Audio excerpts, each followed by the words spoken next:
From November 15th to November 30th, I was taking a vacation. As soon as my vacation ended, I got straight back to work on the game. In this video, I'll tell you what I've accomplished over the past 2 weeks, and what I plan to work on next.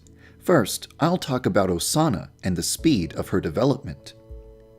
I've mentioned this many times before, but in order to implement Osana, I need assets. The assets I need have been trickling in one by one over the past few months, so I've been able to make bits and pieces of progress on Osana.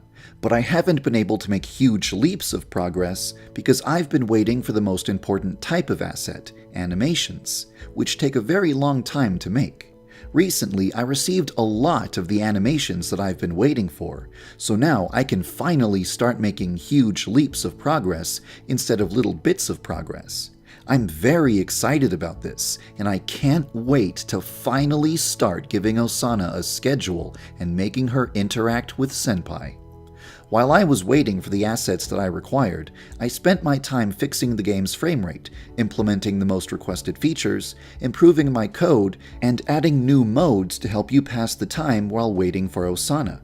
Now that I finally have most of the assets I've been waiting for, I'm going to turn my attention away from those other things and focus almost exclusively on Osana. With that said, it's possible that we may hit another point in time where I must stop working on Osana and wait for further assets before I can continue making progress on her.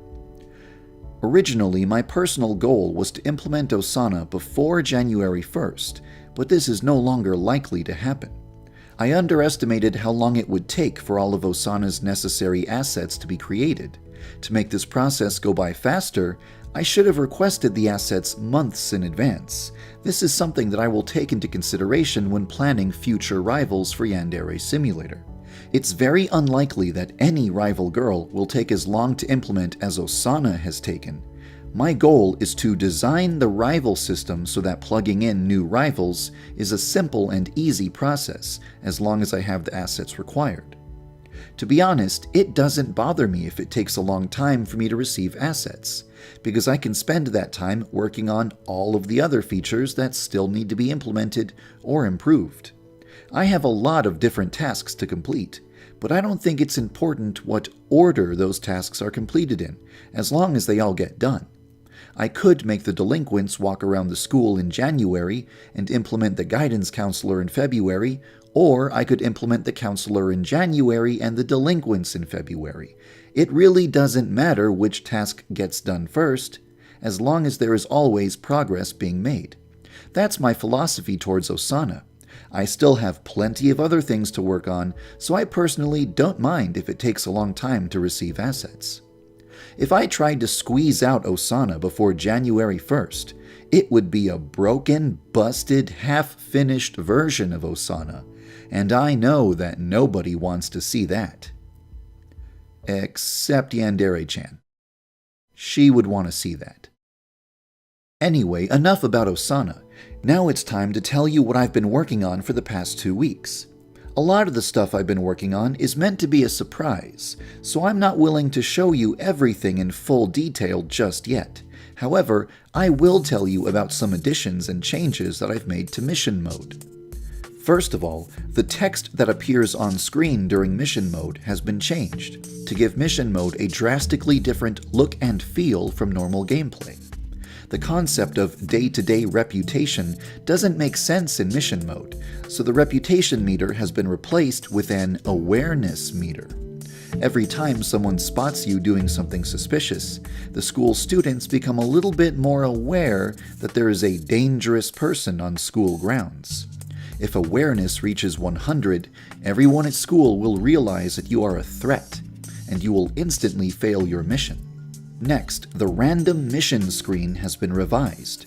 You now see a much larger portrait of your target, and a paragraph of text telling you about what weapon, clothing, and disposal method you must use. I have also added 5 new difficulty conditions. Instant failure if students see you doing suspicious things. Instant failure if a security camera sees you in a suspicious state. Instant failure if you pass through a metal detector while carrying a weapon.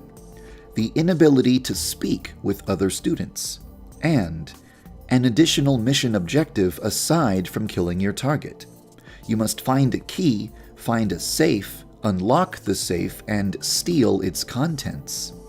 It's not supposed to be super well hidden, but I'm not going to tell you where it is because I think it would be more fun to let you find it on your own. There is also one more additional difficulty option that I've added to the game.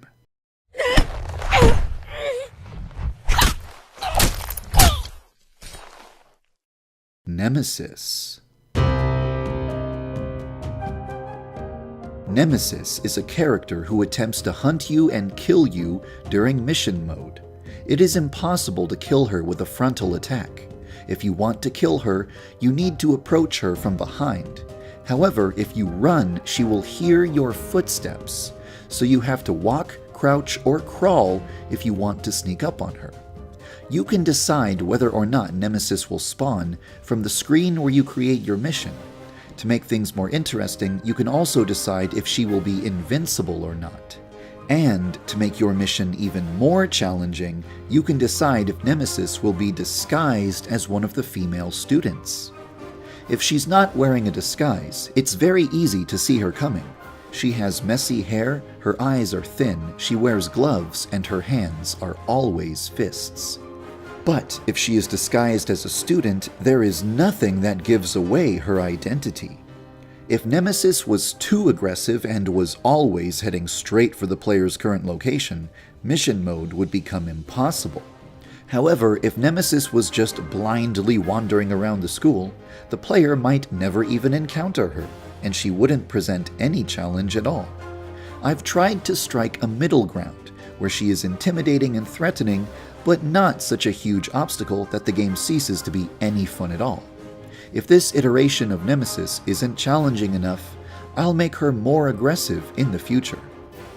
At a low difficulty level, Nemesis is not very intimidating.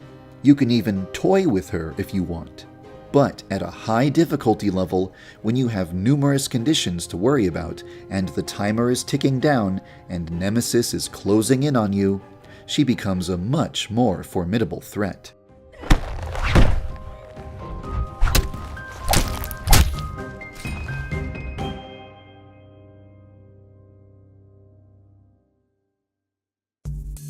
There are two other additions to mission mode that I'd like to tell you about. First, it is now possible to custom design your own mission. You can decide which conditions you'll have to deal with and change the specifics of the conditions. When you design a mission, you'll see a string of numbers appear at the bottom of the screen. This is your mission ID. There is also a way to play a mission that another player has designed. If you go to the Load Mission screen, put a mission ID into the text field and press the Confirm key, you'll see the corresponding mission appear on screen. This feature may be of special interest to YouTubers, who can use this feature to accept missions from their viewers. I hope you'll have fun with it. There is still so much more that I want to do with mission mode, but it'll have to wait until another time. For the next few weeks, my attention will be exclusively on Osana. Hopefully, animation assets will continue to come in at a steady pace so that her development won't be delayed much longer. I would love to do something special for Christmas like I did last year, but it would take a lot of time, and I'd rather focus my time on Osana right now, so I probably won't do anything festive on December 25th. In January of 2017, I'd like to follow up on the videos that I made in January of 2016. I'd like to talk about the past, present, and future of the game, subjects that I've polled the community about, the topic of Yandere Simulator being banned on Twitch, and other important subjects. That's all I have to say for now. Thanks for your patience, and thank you for following the development of Yandere Simulator.